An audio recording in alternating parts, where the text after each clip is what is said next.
Well, welcome to another riveting episode of Leading Ladies in our beautiful Walsh College Creator Lab podcast studio. Today, I am really thrilled to be joined by one of our Walsh College alumni, a double alum. She not only has her MBA from Walsh, but she has her Doctorate of Management, Dr. Kathryn Baker. Dr. Kathryn Baker, Kathryn, welcome. It is so good to have you here. Thank you so much. Thank you. Thank you so much for having me. Glad to be here. Oh, well, Kathryn, it was awesome to meet you and to connect and to learn about your work. You're the president of Auxiom, and I would love you to tell a little bit about what Auxiom does, and then we'll talk a little bit about your role and kind of how you got there and the leadership lessons that you've learned along the way. All right, that sounds great. So Auxiom is an IT company. We're a managed services company. And for those who might not know that, in layman's terms, if you need IT support or help at your organization, we can be your IT provider. So we can take care of all things technology for you. Actually, a sweet spot for us is co-managed. So we work with a lot of companies where they have their own IT team in place, and we actually augment their services. So that's actually something we've been focused on the last couple of years. So Auxiom's been around for 10 years. I've been there for a little over 2 years and actually started advising and coaching there about 4 or 5 years ago. And then I kind of fell in love with them and in love with the culture and the people there, and Matt Loria, the owner of the company. Yeah. And I always tell him he finally worked his magic and got me to come work there full time. So after doing my own thing for about 13 years, I decided to join Auxiom, and I'm glad I did. And it's been a whole new world for me because technology is not my background. Really? Okay, so this is so great. We have so many things we're going to talk about. So first of all, I know Matt speaks so highly of you, and he was so excited for us to connect. He said, "You have to know my president is a Walsh alum," and I said, "Well, that's great. I mean, it makes sense." And I always think our alumni live our mission when they're out there in the world, in the business world. So thank you for being a great example of that. But let's talk a little bit about, so the world of IT, especially managed services, and I like how you talked about co-managed as well, because you're seeing that a lot now where companies want to have internal IT folks, but also have some of the services managed externally. It's got to be a little bit of a stressful, challenging climate, right? Especially with cybersecurity and all of those elements. Absolutely. And that's, you hit on it. So many people are concerned about how do they keep ahead of it, right? Yeah. They've got their regular business that they're doing, and their day-to-day business is not technology. So that's why they want to bring us in. But they also have good people that work alongside them and have been at these companies for a long time and have done a great job. But it's impossible for them to keep up with all the latest and crazy things going on, especially related to security. So that's we just realized a few years back that was a sweet spot for us, and it was a big need out there. So we love those relationships, and we have them where someone may have one person on staff. We have organizations we work with where they have 4 or 5 full-time IT, yet we're augmenting it just in different areas. So whether it's infrastructure and hardware, technology roadmaps, end-user support, actually helping change passwords, whatever we need to do. So there's a big need out there for us. Well, and let's talk a little bit about, you're now the president of the company, but you said you don't have an IT background. So share with us a little bit about the genesis of that. I know you said you came on kind of as a coach or a consultant for them as well. But what advice would you give to folks that say, wow, well, how could that work for me? And what did you find was necessary for you, for your skill set to get into this role? All right. So there's a lot in there. Let me unpack that a little bit. In terms of moving into technology, I've always been one to want to try new things. I'm what you describe as a lifelong learner, which obviously fits with my 2 degrees from Walsh, and just taking charge of everything I can do and just soak everything up. I just love everything about learning. So I think part of what comes with that is also I could get bored over time as well. I want that new challenge, right? I want to learn new things. On the other side of it, I'm not afraid to jump into anything new. So I think that's really ingrained in my fabric, and that's what has allowed me to move throughout my career into different things and take on different challenges. So started my career with an industrial management degree from Georgia Tech, and did work through a few different roles and a lot related to sales. So I love sales. I'm really energized about sales. More about, so if I go in and I'm working with a company or in prior roles where I was working and advising, I always want to focus on sales. It's always more fun to improve sales and increase sales than it is to cut expenses. So I tend to have a sales or revenue lens. You have a growth mindset in so many ways. It's not just with the education, but it's even with the company. I can see it. Yes, and I get a little passionate about it. So I worked for Ingersoll Rand for about 10 years, and when I left there was a business unit manager for their dispensing technologies group. So that, it was engineering, so very different than the technology side. But again, when I took on that role, that was new for me as well. And then I decided I wanted to, I love entrepreneurship. I grew up in a family where my parents had probably what you'd call micro small businesses. So I got that flair from that, and I had always wanted to do that, and the stars aligned to do that in '09. So I went out on my own and did consulting and advising for organizations, and then over about 13 years, probably worked with 50 to 60 different businesses, and helped them from all things of building their organization, obviously the usual financial pieces and more profits and growing revenues, worked on sales, but all areas, sort of a holistic approach. So, and that's how I met Matt. So I'd worked with Matt. So I think I've known Matt about 15 years, and in the business, I did some advising with him and his brother in a prior business. And stayed in touch with him, and then started advising a few years ago in the Auxiom business, and just, again, really fell in love with the people there and what he was trying to build, and felt like I could come in and make a difference, and that's where I landed. Kathryn, I love this because you went from, you worked in the corporate world, then you were an entrepreneur, and now you're an entrepreneur in a company like an intrapreneur.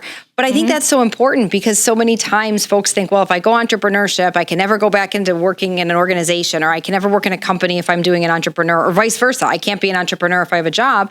And you kind of said, well, you know what? I went out on my own. I did this. And I love that you got your doctorate during that time too, that you were consulting, because that just deepens your knowledge. We have so many students that are saying, I'm earning my DBA, and now we have a doctorate of business administration, not because I necessarily need to for my job, but because I want to open more doors and options for me later. And then I love how you ended up joining one of the companies that you were consulting and advising for. And I think that is so valuable for folks to know that that's a possibility too. In fact, it allowed you to kind of audition several companies. Yep, absolutely. I think a lot of times our only limits are really the ones that we put on ourselves, right? Oh. So I'm really focused on that. And to tell you the truth, when I was going through the doctoral program at Walsh, the funny thing about learning more is the more you learn, you realize how little you actually know. Yes. And you just realize how much is out there. And it was just even more energizing and inspiring for me than I thought it was going to be. So obviously a huge accomplishment after 5 years, but it's like everything else, but then you need to do something with it. It needs to translate. And then so working in my business with different business owners for about 13 years, again, was looking for that next challenge, really liked what was going on at Auxiom, but also wanted that next challenge. I think we all know in our careers when we're not bouncing out of bed in the morning, we're not just as energized, and you can feel it. And then if we're having those feelings and that's the way we're operating, we're not meeting our full potential. We're not doing everything we can be doing. Yeah. So started thinking about that. And then I said, you know what? I think I can do this. Technology is new. I do not have a technology background, but I can learn this. I have a track record of success doing it, which I think is important for all of us. Mindset is key for me. Something I also have done, I'm an adjunct professor for Walsh, so I've taught for over 10 years. One of the things I always talk about is, mindset and how important that is. And we only limit ourselves, and just make sure we're not doing that. And if we think we are, we need to make a change. You know what? That is so important. And yes, I want to recognize you too for being part of our adjunct faculty. Thank you so much for all that, because when we're being able to pay it forward to students, that's when we really see the difference. But let's talk about mindset a little bit. So is that one of the key factors that you think has been instrumental to your success? Because I can imagine some people listening to this thinking, wow, how did she do this? How did she have the courage to go out on her own and start something in a time that it was really a recession in the country, right? So that was a challenging time to say, oh, I think I'm going to go and become an entrepreneur. And then how did she move into a company and get one of the top spots when she didn't have the background? So it sounds like mindset is very important. Speak into a little bit about what you mean when you say your mindset and how you look at life. Well, I think for me, first and foremost, positive attitude. And I know we all talk about it and you hear it a lot, but there's a lot that goes into that. And it's not just a positive attitude when it's easy. I think the key is, of course, positive attitude when it's not easy. I was fortunate enough to have parents that reinforced that, and was always told, you can do whatever you put your mind to. We don't understand the words no, or no, I can't do. So yes, we can do. So that's part of it. So nice. if someone's listening to this and has children, or they're influencing other people, they're younger, so important to be that voice of positive attitude, and then being the voice. Someone has, or I read, maybe it's common knowledge, maybe it's not, that we all have a voice in our head, and that voice in our head is the voice of our parents when we were growing up. So it's very important to what that voice is we're giving. Like what are we handing out to our children, to our loved ones, to all those that we influence. And so if I were to pick one thing that you could give somebody, it's help them have that positive attitude, because so many things come from that. It just balloons to confidence and reassurance. And to me, it just makes all the difference. So positive attitude day to day, and then also not letting things get you down, or not letting things, events that can demotivate us, and also maybe other people. Maybe we run into people that can't do people, or saying that we can't do, or maybe getting in our way, just other things that we run into as women in business. You can't focus on those things. You've got to focus on the positive pieces, and we all run into that. And I think that's what's been the difference for me. Actually, I think that's great. So positive mindset, but I also love how you spoke about it in terms of positive self-talk. So it doesn't just happen. We have to know what drives some of our perspectives and our beliefs, and it's the voice in our head. And as you were saying this, I'm thinking, I know what you're talking about. I've had that too, where all of a sudden you'll hear that critical voice for yourself, or, oh, watch out, this could have happened, or have you thought about this, or is this a concern? And also, you brought something up that I think is really important to speak into, and that is, as leaders, and this is one of those, I would say it's sort of a dual-edged coin or double-sided coin of privilege, of leadership, but also the weight of leadership comes feedback.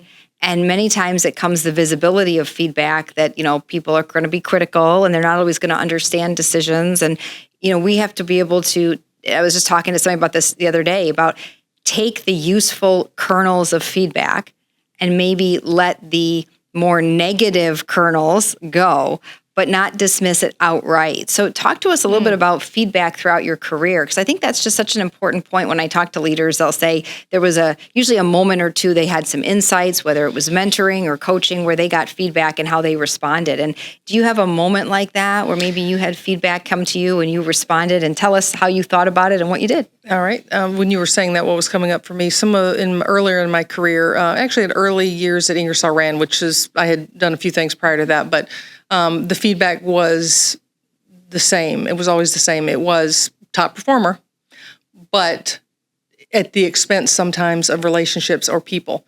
So I am a very task-oriented person. If you put me out to do anything, ask me to do something, I will get it done. I don't know if you know, get a message to Garcia? Do you know what that is? No. Get a message. So anybody can look that up. You type that in, and it's a little story that comes up. And the essence of that is, it goes through the background, but the essence is there are some people in this world that you can tell them what you need done, and there's generally no questions. They will get it done. They will find a way to get it done. That's a message to Garcia. I used to have a personal business. Actually, I have a personal business card. It's on the back of mine. It says, I can get a message to Garcia. So that's like the code word those for it. people Yes. in your life who are that way. Now, I was doing that well, but I was doing it at the expense of not bringing people along with me, or at the expense of a relationship. So that would be one of my biggest lessons. And it took me a long time for the self-awareness to understand, because even once you understand it and I was aware of it, it was very hard for me to change it, because that is in my fabric. That is the way I am wired. Sure. Nothing will get in my way. Including somebody else. Including someone else, yes. So if of all things, when you were saying that came up to me immediately. Thank you. And it's taken me a long time. And actually, I think part of my coaching and advising practice, all the studying and learning I did through that. And you know what, when I was coaching and talking to other business owners where I could see them having some of the same characteristics that I have, that actually, I learned just as much coaching and advising people as they did. Yes. So in the end, it's funny, Richard Bach says we teach best what we need to learn most. Perfect. And I've always thought about that in terms of what you're saying about sometimes the feedback that we need to take in ourselves. We can teach it, we can see it in others, but we don't always internalize it. And when you're describing what you were like, because you're just a really strong performer, right? A strong achiever. I can just tell it lights you up, right? Yep. And I can relate to that as well. And then you almost find yourself getting a little upset when you don't think other people are having the same drive, right? Yep. Or if you feel like, okay, well, I'm going to just go ahead, even if nobody's along with me. And I think that's one of the growth areas that I know I had to learn as a leader is it isn't always my job to get everything done. Because I'd be like, oh, I'll just take it and do it, right? Absolutely. And then that sends a message to other people, well, do you not trust me to do it? Am I not doing it quickly enough? Am I not doing it your way? And I know what you mean about you can be aware of it, and yet at the same time, you can struggle with it. So I think it's really important that we can hold space for both. But how did you kind of finally move? Was it really with the coaching and the advising that helped you move out of that? Or were there specific strategies that you, even if you catch yourself now, kind of acting into that role a little bit, how do you shift out? So I think it was the coaching and advising. Although I improved a little bit, I never made near the strides. I just became a different person as I was coaching and advising, because I can, when you see it in someone else, and then you see the negative pieces around that, and then you say, oh my gosh, that's me. I'm doing that. That's what I'm trying to solve in myself. And then understanding to get someone else to change and having success with it and saying, well, okay, now it's the rubber meets the road. Can I do it myself? So I think it was through years of doing that and seeing it. And then, everybody's got their own ways that they do it, right? But the key is that space between you something happens and you take that moment of response, or that space to stop. What am I, pause. What am I going to say? What am I going to do? And you had it exactly right. I'm very quick to jump in, and that sends totally the wrong message. I mean, I'm trying to be helpful, but the message I'm sending is I don't trust you, or, you can't do it as well as I can, which is great for a single performer at times. And in certain roles, that's great. And you want that. But so I would say that definitely it's through all that, just seeing it in other people and realizing, is that the way I want to show up? And then just checking in with myself and knowing I want to be better. I would never want someone to see me doing that. And when I see it and would see it again and again, and then was, able to help people get past it. That really did it for me. I feel like this is a lesson in and of itself, because that is such a great strategy. If we're struggling with something and we know we're getting feedback in something, almost asking ourselves, how would we coach somebody else through this? Or being able to see the impact that we have. And I know that's been really important to me, is when I've had team members say, look, when you said this is really how hurtful it was, or how much it disrupted my day, or how much I felt like I wasn't good enough. And I'm thinking, really? I just said I'd take it, like I wasn't even thinking that. I was in my own zone of achievement.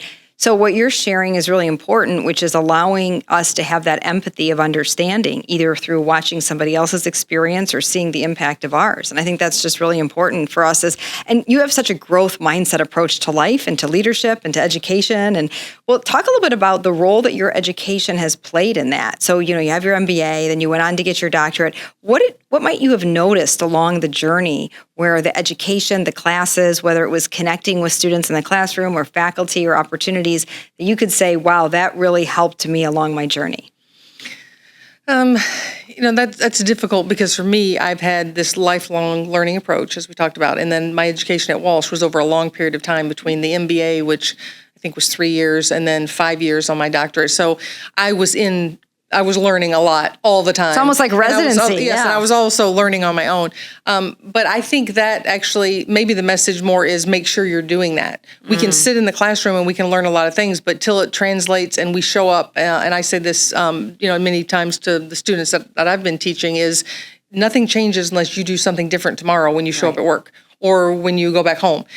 What's different because of this? It's just like all the information we take in and learn all the time. We read all these great books, we do all this, but at the end of the day, what's different? So I think I think that's different. That answer would be different for everybody, but I think the important part is that everybody's focused on that. Taking what we've seen demonstrated by others or that we've learned and actually trying to use it right away. And I'm the type of person, I'll listen to a great podcast. I just mentioned a podcast you were on and got a lot of great nuggets from that from you.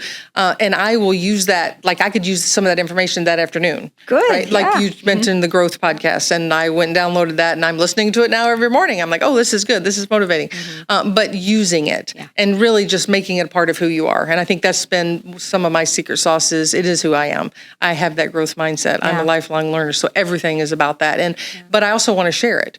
I can't just, it's all great for me, but it's how can I multiply it exponentially by sharing it with how many people, get them to change, be more aware. But what's interesting, you have this teacher-coach mindset. So it not only showed up in your entrepreneurial endeavor with coaching and advising businesses, but it's also showing up when you teach classes for your students, because you want to impart this. You're like, look, this is so great. It works for me. I want to share it with all of you so you can get better and you can improve. So I definitely see such a service mindset from you as well.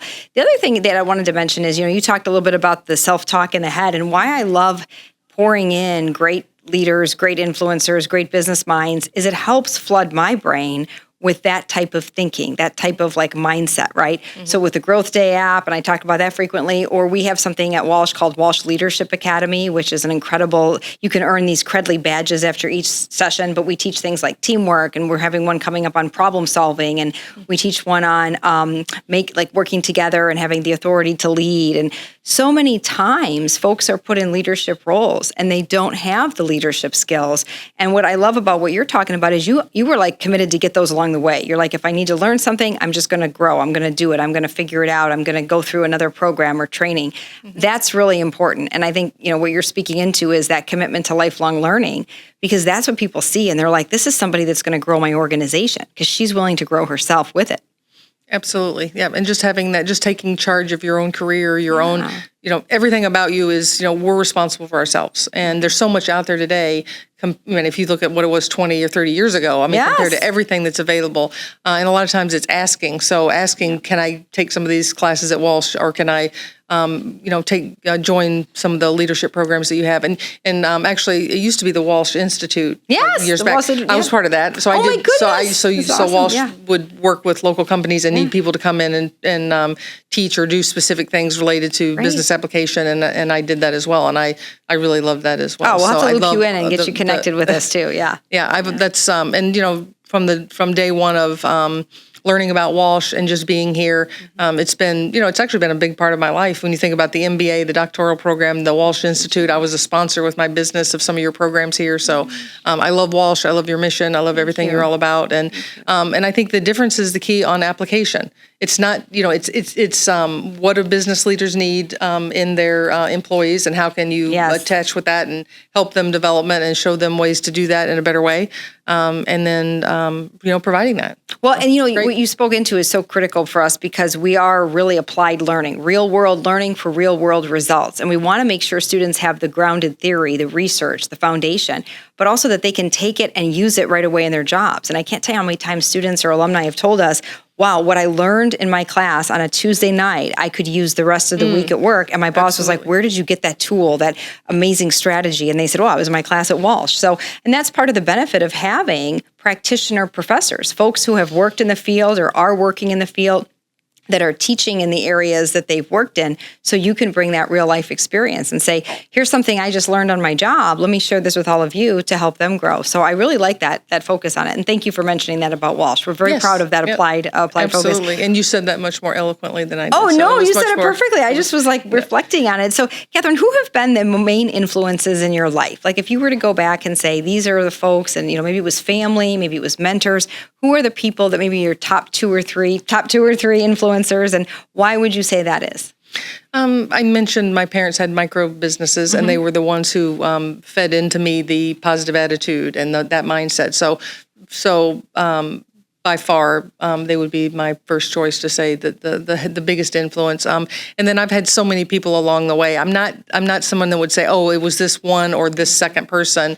It's really been everybody. But I think also that goes back to who I am. When I would get a new manager, which I went through a lot of managers, I think in 10 years at Ingersoll Rand, I had 7 different managers. Wow. But I always focus on, okay, what can I take from this person? Nice. And that person would have qualities that I thought, oh, this is great, and some that weren't so, and it was, what can I take from that person? So I think that's another part of it is, we can learn from everybody. Everybody's got strengths. So I would say, for me, it would be the parents. And, nice. And I'll just stick with that, because nothing beats that. No, that's so great too. Especially that they were entrepreneurs themselves. Because I was going to ask you, did it take a lot of courage to start your business in 2009? It did. As you mentioned, the economy, things weren't great. I had been wanting to do it, and a few things aligned with the business I was running for Ingersoll Rand. They actually divested the business, so I went and consulted with the company that bought it, and then I had already started the program at Walsh. So I was like, perfect. I had already started. I was like, I am not stopping this program. And they were also helping me fund the program, which was another challenge with leaving them in terms of the education. So they were paying for my tuition, basically. Oh, wow. I was like, okay, now I'm going to start my own business. Let me get this straight. Start my own business. Now I'm going to cover my tuition. But I'm also, I have another key ingredient, I think, for me is grit. I have grit. I don't give up. And I was not, once I got in, and I just thought, starting that program, I was not going to be the fallout percentage that you have on those programs. I mean, a lot of people just do not complete their terminal degree or doctoral program. So I said, no, I'm going to do it. And the best way that I know I can do it is I've got to be able to control my schedule. I've wanted to be an entrepreneur. I wanted to do my own thing. I know I can do this. So I've got to take the chance. And wow, that was it. This is so inspiring. And I love how you said control your schedule, because one of my mentors once said you control your life by controlling your time. And when you look at your schedule, you want to run your schedule. You don't want your schedule to run you. So I really applaud that, because I think a lot of times people have a vision of entrepreneurship as I'm my own boss. I can work whenever I want. And while yes, you have some flexibility and freedom, you also have to make sure you're working and scheduling time. And it's a whole different way of being paid. So a lot of times entrepreneurs will say, gosh, I feel like every hour is booked with something in order for me to get, the paycheck I need or to meet the bills. So were there any times along your journey that you had struggles with that? And then how did you overcome them? Well, sure. I think there's always struggles in that type of business where you're a consultant. The challenge there is you're doing business development. You have to find people that want to work with you, right, and connect with people, and then you have to fulfill the people that you're working with. So that was a big, there's a big learning curve there. So again, back to what I usually rely on, the learning from other people. Talk to people who are already doing it in the industry, people that were already successful, tried to minimize that learning curve for me. Nice. And then I had to get out of my comfort zone, for example, on public speaking. I was not big in getting up in front of a room, but I realized that's where I can be in front of more people. And if I do it for somebody like the Walsh Institute at the time, then they're going to bring the audience to me.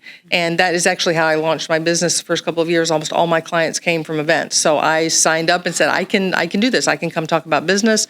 I can come share valuable information and get to know people, these other business owners that I would like to engage with and try to work with. So that was actually, it was a challenge at first because I was very nervous about the public speaking and delivering and being, having something of value that people were interested in. But as it turned out, it was a great fit for me. I'm very authentic, down to earth, and I have that mindset of, I'm going to show up. I did some presentations on my own that I set up, and I would have 2 people. Yeah. And then I had one that I had 1, and I said, but at the end of the day, sat down and talked with them, and they got a great 2 hours of me sharing lots of information with them that they were then able to take and use, and but not letting that set me back. So there were some struggles at the beginning of, you always have that doubts creep in. Can I really do this? Is this going to work? Should I do something else? But again, back to the grit and the if you want to, you will, and you can, and you just have to figure out a way to do it. So I love that grit part. That is so important. I mean, it's important for leaders and entrepreneurs, but I just think in life now we're seeing that the folks that can persevere through challenges, through changes, tend to be so much happier on the other side. You don't know it at the moment because you never connect the dots of your life going forward. You always connect them going back. And so now that you're at Auxiom, tell a little bit about what does a typical day look like? Like, how do you and Matt decide who's going to run this part of the business or that part? And, do you lead a team? And if so, how many? And what are the things you're working on with your team, let's say? So at Auxiom, in my role, everybody actually reports to me. Okay. Matt has no direct reports. So he and I have a really great relationship. I understand the strategy, the vision, the culture pieces. Nice. Matt is a great connector and relationship person, as you know. He does a lot in the community. He's out networking, meeting people. So he's always been focused on the marketing and sales side of things. And so now me being there to manage operations and other things allows him just to do that more. So it's a nice fit. But day to day, a lot of meetings, the same thing that I'm sure you hear from a lot of people. But it's decision making. It's having command of the business and the pulse of our customers. Trying to be in as many client meetings as I can. I want to understand what's working well, what's not. I tend to always focus on the sales side as well, simply because if we bring on a new client, we think of it as a partnership, and it's it's a marriage. Yeah, and we've got to make sure that we're careful about clients we bring on, that we can not just meet but exceed their expectations, and that we can do a good job for them in simple terms. And we don't want to take on the wrong client where we don't feel we can do that. So either Matt or I are in those first meetings because we want to be very careful about that. Wow. So I spend a lot of time talking to potential companies that might come on and partner with us and that we might support and help. And then the other side of it is operations. So nice. And in a little bit of everything, right? Yeah. And of course, we want to build a legacy, or Matt wants to build a legacy business where people can come, in the tech business, a lot of people move around a lot of changing of chairs. We want a place where we want to get large enough, right size, so we can be the right fit for the clients and provide everything that they need, from the security aspect to the support and all that good stuff. But for our employees, take care of them well, where they can come in and actually grow and stay with us for over a period of time or for a career and have opportunities for them. Yeah. So as we grow now, we're a little over 50 people. Wow. Very We're nice. trying to make that happen as well. I'm just so impressed with your background because it's so good to talk to somebody that values education. I mean, you have the highest degree you can get in a field, a doctoral degree. I think it's like only 3.5% of the population has that, so I commend you on that.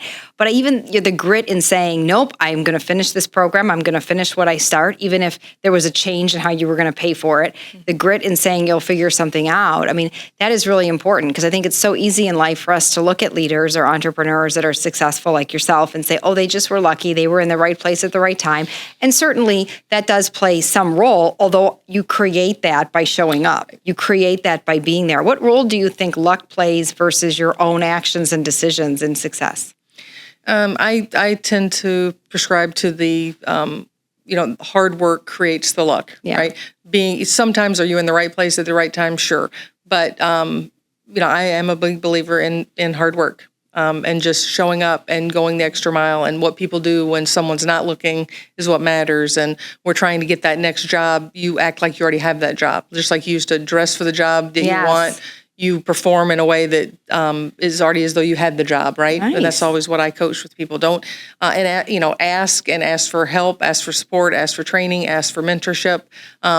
Just to have that make it happen mindset. Yeah. The make it happen mindset. I feel like that's going to be the tagline for this. It's so good.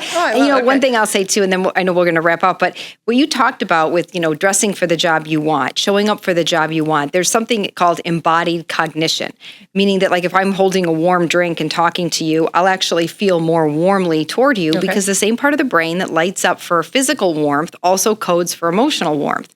So too, when we dress a certain way, I know there's a lot of discussion, which is very fair, and I can see all the sides about what, people want to wear in the workplace and casual days versus not.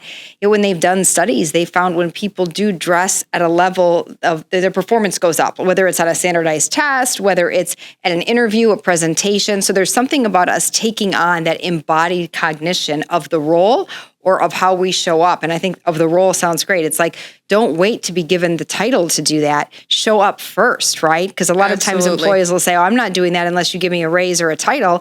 And another way to look at it is, I'm going to step up into that leadership and earn it first. And then the company goes, wow, just like Matt was like, how can I get you to come and run this company? Because he saw what you were doing for other companies. That is the best testimony and also the best job security in the world. So absolutely. Yes, yeah.